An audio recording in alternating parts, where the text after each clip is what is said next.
The sun hung low in the sky, casting long shadows across the city streets. People moved along the sidewalks, hurrying to wrap up their errands before evening fell.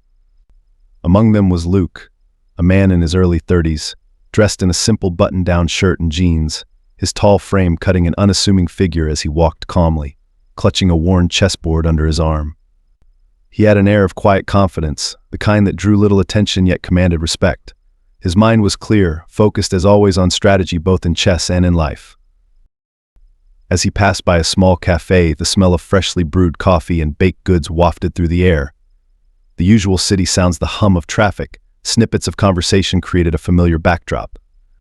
Luke paid it little mind, his thoughts already deep in an upcoming chess tournament that he was preparing for. Chess had always been his refuge, a world where logic, patience, and skill ruled above all else. He found peace in the predictability of the game, where every piece had a purpose and every move was part of a larger plan. Just as Luke neared the corner of the street, a voice broke through his thoughts. "Hey you, why don't you watch where you're going?" The words were sharp, biting, filled with an unnecessary malice. Luke stopped, slowly turning toward the source of the voice. Standing near the entrance of the cafe was John, a man in his mid-40s, dressed in a faded jacket and jeans. His face was flushed, not just from the coffee in his hand, but from the anger that seemed to simmer just beneath the surface. John had been having a terrible day, no, a terrible month. He had just come from yet another job interview that went nowhere, his frustration bubbling over. And now, seeing Luke walking by, calm and collected, something about the man's composure irked him. Without thinking, John hurled an insult, one laced with deep-seated prejudice.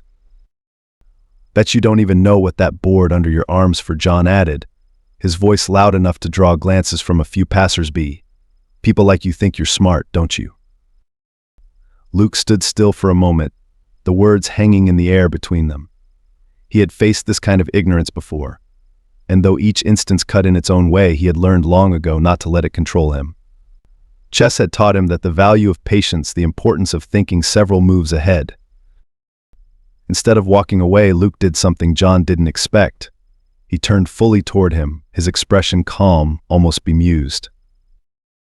"Do you play?" Luke asked, his tone even, not a hint of anger in his voice. John blinked, taken aback by the question. "What?" "Chess," Luke said, nodding toward the board under his arm. "Do you play?" John scoffed, caught off guard. "Of course I do. I'm not stupid," he snapped, though in truth he hadn't played in years, not since his younger days when life seemed simpler and victories came easier. "Why? You want to play me or something?" Luke smiled faintly, setting the chessboard down on a nearby bench without another word. He began setting up the pieces methodically, as though they were already in the middle of a match. John watched, his face a mix of confusion and lingering resentment. He hadn't expected this, he hadn't expected any response at all, let alone a challenge. "What's this?" John asked, his bravado starting to waver as Luke finished arranging the pieces. "You think you can beat me? You think you're smarter than me?" Luke didn't respond right away. Instead, he gestured toward the bench, inviting John to sit across from him. "Why don't you find out?" Luke said simply. For a moment, John hesitated. Part of him wanted to walk away, to avoid whatever this was turning into, but his pride wouldn't let him.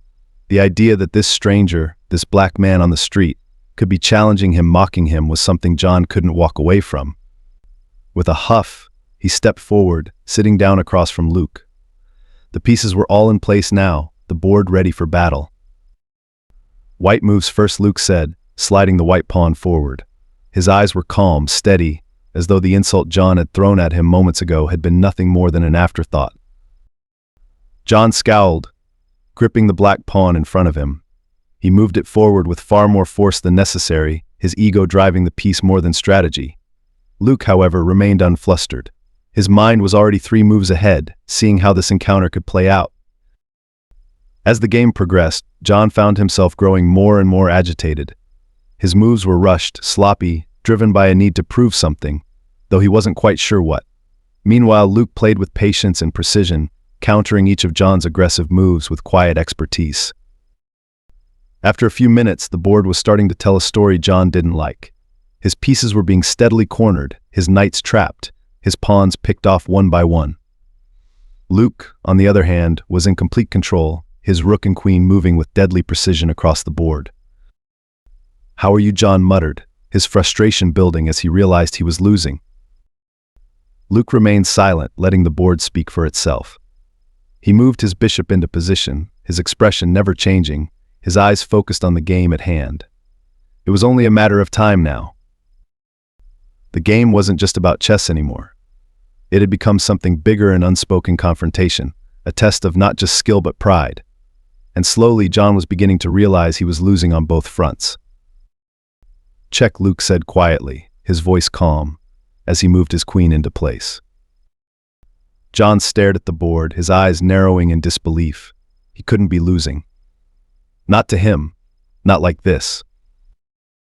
But there it was, the truth staring back at him from the chessboard. John's hands tightened into fists as he stared at the board. His mind was racing, but not with strategy. Instead, it was a torrent of frustration and disbelief. How had this happened? How was he being beaten by a man he had dismissed so quickly just minutes before? It was more than just a game now. It felt like an assault on his pride, on his identity. He couldn't let this stand. With a grunt, John leaned back, his eyes darting from the board to Luke's calm expression. "You got lucky," John muttered, his voice low, trying to cling to whatever scraps of pride he had left. "Just a lucky move." Luke said nothing, simply waiting for John to make his next move. There was no need to argue or defend his position.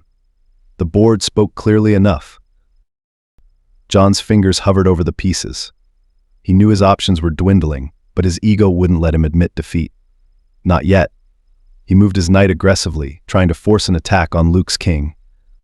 It was a desperate move, one that left his defenses wide open. Luke looked at the board, his eyes flicking across the pieces. He saw the opening, immediately saw exactly how John's impatience had left him vulnerable. With measured calm, Luke slid his bishop diagonally across the board, capturing one of John's pawns and tightening the noose around his opponent's king. "I wouldn't have done that if I were you," Luke said softly, his voice devoid of any malice. He wasn't taunting John, he was simply stating a fact. Chess was a game of foresight, of thinking several moves ahead, and John had played recklessly. "What do you mean?" John snapped, his face flushing red. "I know what I'm doing." Luke didn't respond. He just gestured toward the board, where the consequences of John's move were becoming more and more apparent. John's remaining pieces were trapped, boxed in by Luke's precise positioning. With each move, Luke was slowly but surely tightening his control over the board, leaving John fewer and fewer options. John's eyes flickered with growing frustration. The pieces weren't cooperating with him, nothing was going the way he had expected. He had walked into this game assuming he would wipe the floor with Luke, that his years of experience, however rusty, would be more than enough to win. But now he was starting to realize just how outmatched he really was. This doesn't make sense," John muttered under his breath, more to himself than to Luke. His pride was taking a beating, and the anger bubbling inside him was becoming harder to contain. "How are you?" Luke moved his rook forward, cutting off John's final chance of escape. The game was almost over now. With one more move, Luke would have him in checkmate. "You play too emotionally," Luke said quietly, his voice calm, almost as if he were offering advice. "Chess isn't about proving anything. It's about patience and strategy. Sometimes you need to take a step back before you make your move." John scoffed, though his heart wasn't in it. "What are you, some kind of philosopher now?" "Just someone who's learned a few things over the years," Luke replied, his tone still gentle, still calm. "I've seen a lot of people make the same mistake. They let their emotions drive their decisions instead of thinking about the bigger picture." John scowled, his mind racing. He hated how calm Luke was, how in control he seemed even now. It made John feel small, insignificant, like a child who had just been schooled by an adult. And the worst part was that he had no one to blame but himself.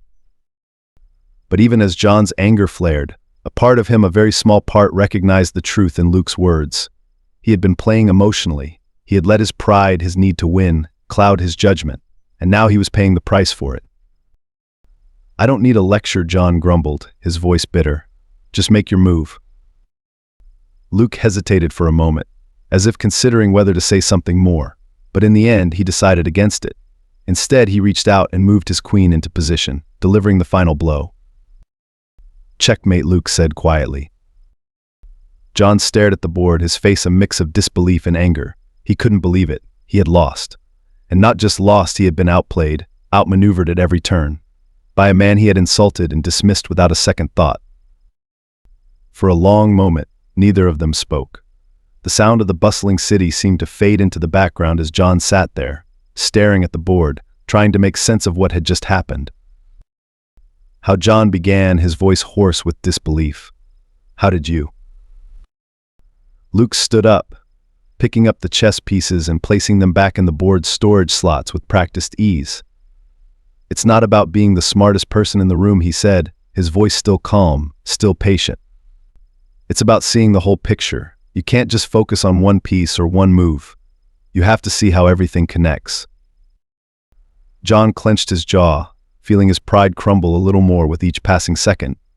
He wanted to lash out, to say something, anything to reclaim the upper hand. But what could he say? The evidence was right there in front of him. He had been beaten fair and square. Luke finished packing up the chessboard, turning to leave. But just before he did, he paused, glancing back at John with a thoughtful expression. "You know," Luke said, "you've got potential. You just need to learn how to control your emotions. If you're interested, I could teach you a few things, help you improve your game." John looked up, his eyes narrowing. "You think I need your help?" Luke shrugged, his expression neutral. "That's up to you." With that, Luke turned and walked away, leaving John sitting alone on the bench, staring at the chessboard, his thoughts a tangled mess of frustration, confusion, and though he would never admit it, reluctant admiration. John sat there for a long time after Luke left, staring at the empty chessboard as the city continued its busy rhythm around him. The sound of passing cars and distant conversations faded into a dull hum, drowned out by the storm of thoughts swirling in his mind. His defeat wasn't just a loss in a simple game, it felt personal, like an assault on his pride. The way Luke had walked away, so calm, so confident, gnawed at him. John had never met someone who could just brush off an insult like that. And worse, Luke had offered to teach him as if John needed his help. The thought made John's stomach turn. He didn't need anyone's help, especially not from a man he had just insulted on the street. But still, something about Luke's quiet composure lingered in John's thoughts. He had been so unbothered, so in control. And that bothered John more than he cared to admit. How could someone stand there, take an insult, and then calmly beat him at a game without a hint of smugness or anger? It was unnerving, and it made John question something deep within himself, something he hadn't faced in a long time. As the evening wore on, John found himself replaying the game in his head. Each move, each piece that Luke had positioned with such precision. He remembered how Luke had warned him about his emotional playing style, about how his need to win had blinded him to the bigger picture. And as much as he hated to admit it, Luke had been right. John had played recklessly, letting his frustration guide his decisions, and it had cost him the game. "You've got potential," Luke's voice echoed in John's mind. "You just need to learn how to control your emotions." John shook his head, trying to push the memory away, but it wouldn't leave him. The thought that maybe, just maybe, Luke had seen something in him, something worth developing, began to creep into his thoughts. The next day, John found himself sitting at his kitchen table, staring at his old chess set. It had been gathering dust in the back of his closet for years, but now, seeing the pieces laid out in front of him, he couldn't help but feel a strange pull. He hadn't seriously played chess in years, not since he was younger, when life was simpler, and he felt more in control of his path. Back then, chess had been a way to escape, to prove himself, to show that he was more than just the sum of his struggles. But life had gotten in the way. The grind of everyday existence had dulled his passion, and over time he had lost that spark, the one that had driven him to challenge himself, to learn, to improve. Now it felt like a distant memory, overshadowed by years of frustration and disappointment. The game he had once loved had become just another reminder of things left unfinished, of potential never realized. But Luke's words kept echoing in his mind. "You just need to learn how to control your emotions." John clenched his jaw, staring at the chessboard in front of him. He hated how much those words stuck with him, how they made him feel exposed, like Luke had seen something in him that he hadn't even realized about himself. It was infuriating, and yet he couldn't ignore the nagging feeling that Luke had been right. After a long moment, John pulled out his phone and opened up the chess app he hadn't used in years. His fingers hovered over the screen for a moment before he typed in the name he hadn't seen in months, Chessmaster32. The username belonged to an anonymous mentor John had been playing against online for a few years.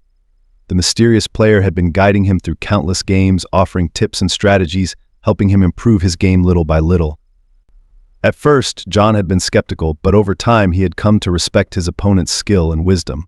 They had never exchanged personal details. John preferred it that way, but their games had become something of a routine, a quiet escape from the frustrations of life. He sent a quick message to his online mentor, asking for a game. Within moments, a reply came back, and the familiar chessboard appeared on the screen. John's fingers twitched, eager to make the first move. For the next hour, John played with a focus he hadn't felt in a long time. His moves were calculated, his mind sharp. But as the game progressed, he began to notice something. His opponent's style felt familiar. The way the pieces were positioned, the way his opponent seemed to anticipate his every move, it reminded him of Luke. John paused, his heart skipping a beat, as a strange thought crossed his mind. Could it be? No, it was impossible. There was no way Chessmaster32 could be Luke. It was just a coincidence. But the more John played, the more the pieces of the puzzle started to fit together. The calm, methodical way his opponent played, it was just like Luke. His hands shook slightly as he sent a message, "Who are you?" There was a long pause. Then, a message came through, "Does it matter?" John's heart raced. He needed to know. He couldn't shake the feeling that the person he had been learning from all this time, the person who had been quietly guiding him, was the same man he had insulted on the street the day before. Taking a deep breath, John typed out another message, "Are you the guy I played on the street yesterday?" The response came quicker this time, and when John saw the words on the screen, his stomach flipped. Yes. John stared at the screen, the world around him seeming to blur as the weight of the revelation sank in.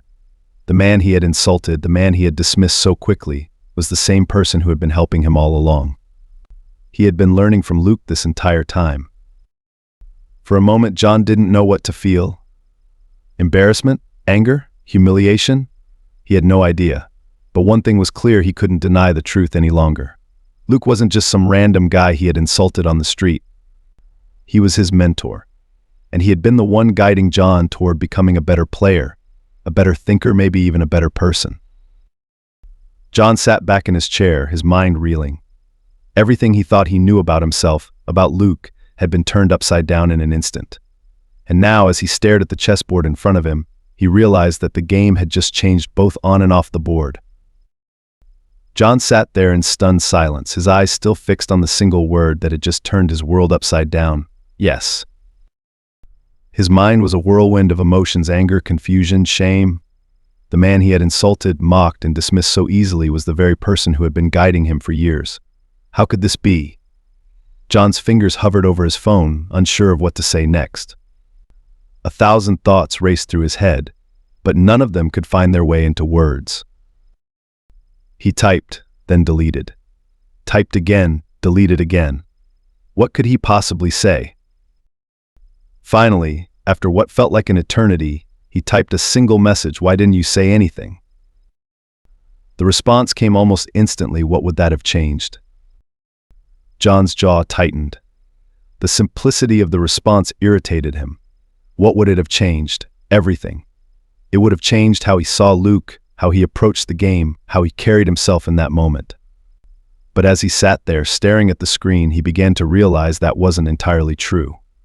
Deep down, John knew that it wasn't about Luke at all, it was about him. Luke had beaten him, yes, but more than that, he had exposed something John wasn't ready to face. His own prejudices, his own insecurities, his need to feel superior. Luke's calm demeanor, his quiet skill, it had challenged everything John thought he knew about himself. John stood up from the table, pacing the small kitchen. The weight of his own thoughts felt suffocating. He had been playing chess with Luke for years, admiring his skill, learning from him, respecting him as an anonymous mentor. And now that he knew the man behind the username, all of those feelings were thrown into disarray. How could he reconcile the two versions of Luke? The online mentor he had respected for so long, and the man he had insulted in broad daylight without even knowing who he was. He thought back to the street corner, to the way he had tossed out that insult as if it meant nothing. The way Luke had responded, calm and collected, had seemed like weakness to him then.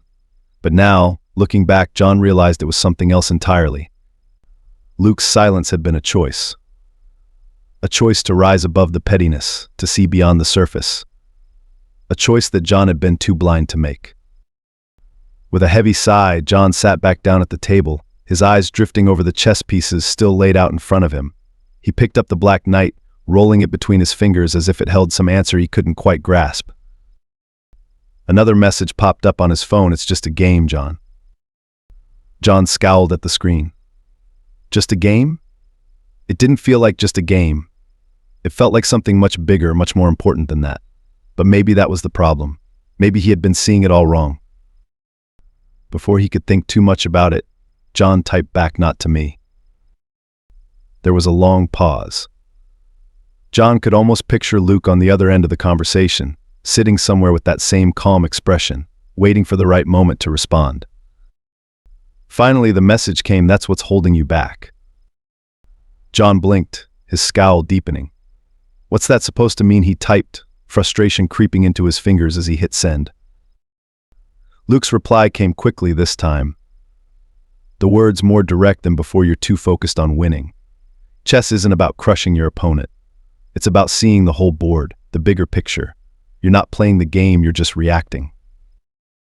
John leaned back in his chair, the words sinking in. He wanted to argue, to push back against Luke's calm critique. But as much as he hated to admit it, Luke was right. That's exactly what he had been doing. Reacting. Lashing out. Letting his emotions drive his decisions. He hadn't been playing chess, he had been playing a grudge match in his mind, a battle to prove something, not to himself but to the world. And it wasn't just on the chessboard. It was everywhere.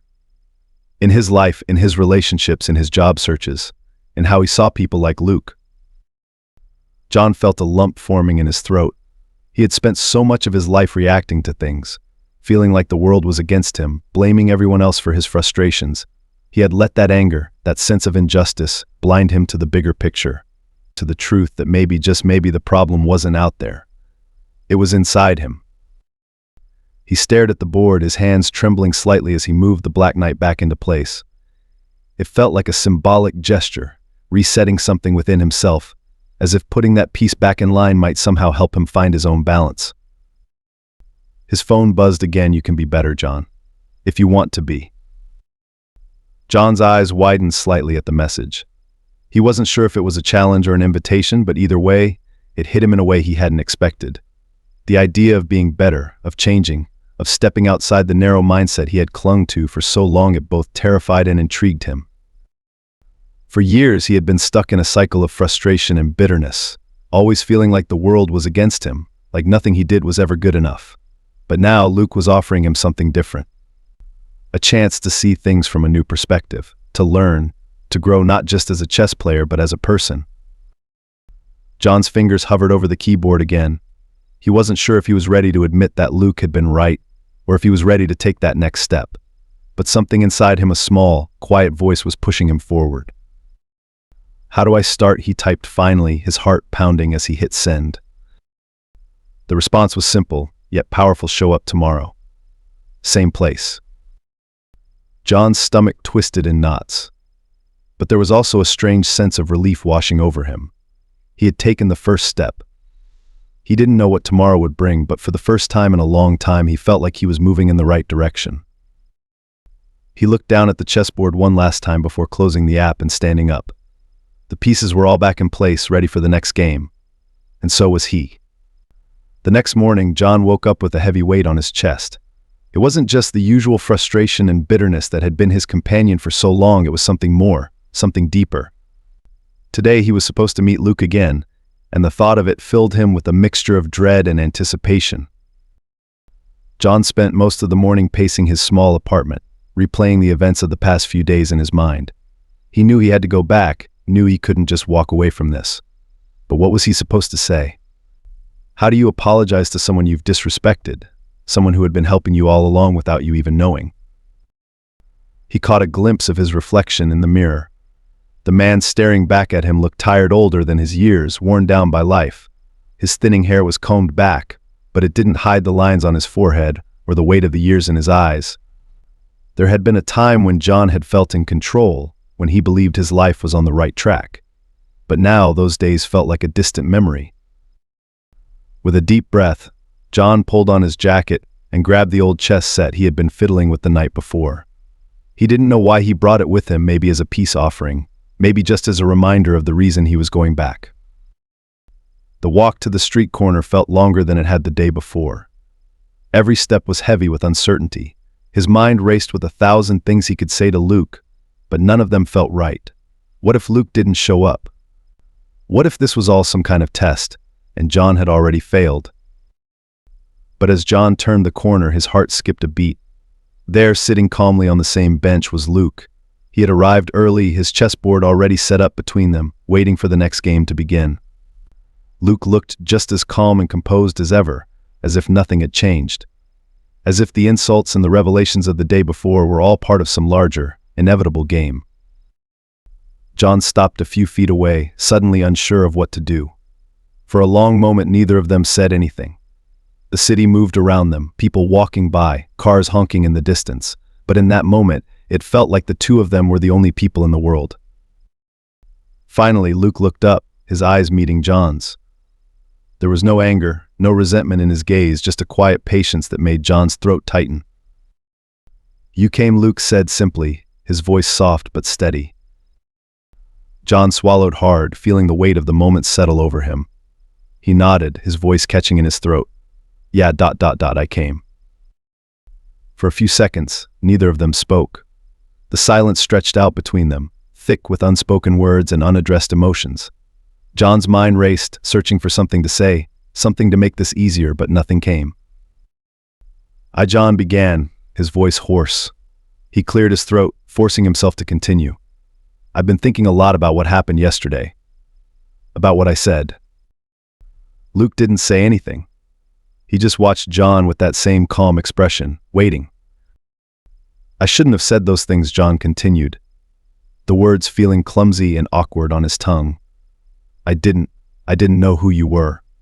I don't know," he trailed off, struggling to find the right words. "I've been carrying a lot of anger around for a long time. And I guess I took it out on you." Luke remained silent, his eyes steady on John's. It was clear he wasn't going to make this easy. He wasn't going to absolve John of his guilt with a few simple words. John would have to earn it. "I didn't mean it," John said, finally, his voice quieter now. "I didn't mean any of it." The weight of the apology hung in the air between them, and for a moment John wasn't sure how Luke would respond. He had expected anger, maybe even rejection. But instead, Luke just nodded, his expression thoughtful. "I know," Luke said, his voice calm. "But that doesn't change the fact that you said it." John winced, the truth of Luke's words cutting deep. He wanted to argue, to defend himself, but he knew there was no point. Luke was right. What he had said, the way he had acted, it was all part of something bigger, something John had been avoiding for years. I guess I just didn't realize how much I had let my anger control me," John admitted, his voice barely above a whisper. "It's been eating at me for so long that I don't even know where it started." Luke watched him for a moment, then gestured to the chessboard between them. "Sit," he said quietly. John hesitated for a moment, then slowly made his way to the bench, sitting across from Luke, just like the day before. The chess pieces were already in place, the game ready to begin. John looked down at the board, feeling a strange sense of déjà vu. But this time it wasn't about winning. This time it was about something more. Luke moved a white pawn forward, signaling the start of the game. "The thing about chess," he said, his voice calm and measured, "is that every move is connected. Every decision you make has consequences, not just for the piece you're moving, but for the whole board." John nodded slowly, his eyes following the movement of the pieces. He understood what Luke was saying. It wasn't just about chess. It was about life, about the choices he had made, the anger he had let fester inside him, the way he had lashed out at people without even realizing why. As they played, the tension between them began to ease. The game became a conversation, an exchange of unspoken emotions. Each move felt like a step towards something John couldn't quite name, but he knew it was important. "I don't know if I can fix everything," John said after a long silence, his voice quiet. "But I want to try." Luke looked up from the board, his eyes meeting John's. "That's the first step," he said, his voice soft but firm. "Seeing the bigger picture. Understanding that it's not about winning or losing, it's about learning." John nodded, the words sinking in. For the first time in a long time, he felt like he was starting to understand. They continued playing, the pieces moving in a delicate dance of strategy and thought. But this time, John wasn't playing to win. He was playing to learn to see the board, the game, and maybe even himself, in a new way. The game continued in a comfortable silence. With each move, John felt a weight slowly lift from his chest. For the first time in years, he wasn't thinking about winning, about proving something to himself or to someone else. He was thinking about the game itself, about the way each piece moved, about the consequences of each decision. Luke moved his rook, putting pressure on John's knight, but there was no rush, no urgency in his actions. John could tell that Luke wasn't playing to dominate, he was playing to teach. And for the first time, John was ready to listen. As John moved his knight to safety, he finally broke the silence. "How long have you been teaching chess?" Luke looked up, a small smile playing on his lips. "Most of my life, I guess. My father taught me when I was a kid. At first, it was just a way to keep me out of trouble, but eventually I fell in love with the game." John nodded, genuinely interested. It was hard to imagine Luke as anything other than the calm, patient man sitting across from him now, but he could picture a younger version of him, learning the same lessons that Luke was now passing on. "What about you?" Luke asked, looking at John's next move. "When did you start playing?" John paused, thinking back to a time when chess was more than just a distraction. "My dad taught me too," John said quietly, his voice tinged with nostalgia. "He wasn't around much, but when he was, we played chess. It was the one thing we had in common." Luke nodded thoughtfully. "And you stopped playing when he left?" John hesitated. The question hit closer to home than he expected. He hadn't thought about it in years, but now, looking back, he realized that Luke was right. Chess had been his connection to his father, and when that connection was severed, the game lost its meaning. He hadn't picked it up seriously again until he'd found Chessmaster 32 online. "Yeah," John admitted, his voice softer now. "I guess that's when I stopped caring about the game." Luke studied him for a moment before moving his queen, pinning John's bishop. "But you still came back to it."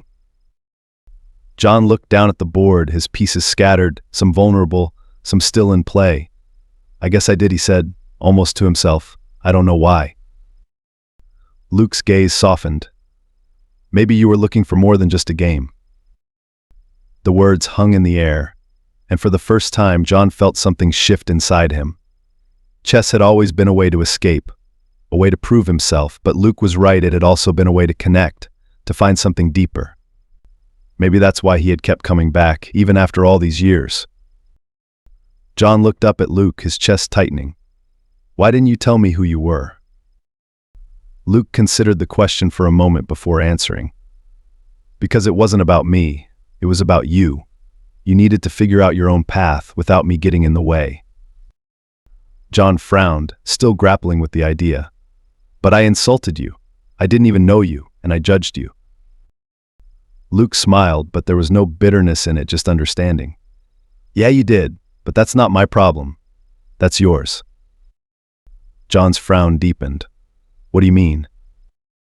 Luke leaned back slightly, folding his arms. "Look, people are going to insult you. They're going to judge you. That's life. You can't control that. But you can control how you react. I could have gotten angry, but what would that have solved?" John sat in silence, the truth of Luke's words sinking in. He had spent so much of his life reacting, lashing out at people, holding on to grudges, letting his anger control him. But Luke had shown him a different way, a better way. It wasn't about the insults or the judgments, it was about how you handled them. "I've been reacting my whole life," John said quietly, almost as if the realization had just dawned on him. "And it's gotten me nowhere." Luke nodded, his expression serious.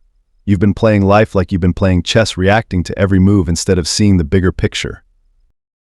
John took a deep breath, feeling the weight of the realization. He had been so caught up in his anger, his need to prove something, that he had missed the bigger picture. He hadn't seen how his actions affected not just himself, but the people around him. And now, sitting across from Luke, he realized how much time he had wasted. "I don't know how to change," John admitted, his voice barely above a whisper. "I don't even know where to start." Luke's eyes softened, and he leaned forward slightly.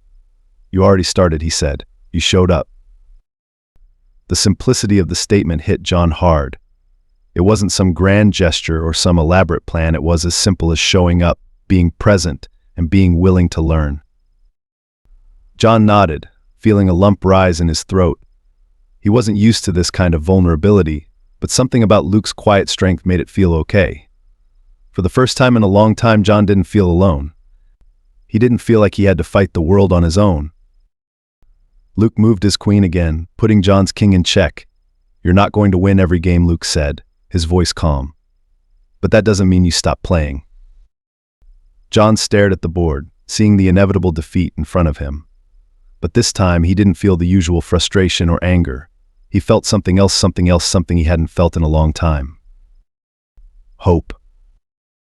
He moved his king, trying to prolong the game, even though he knew it would end soon. But it didn't matter anymore.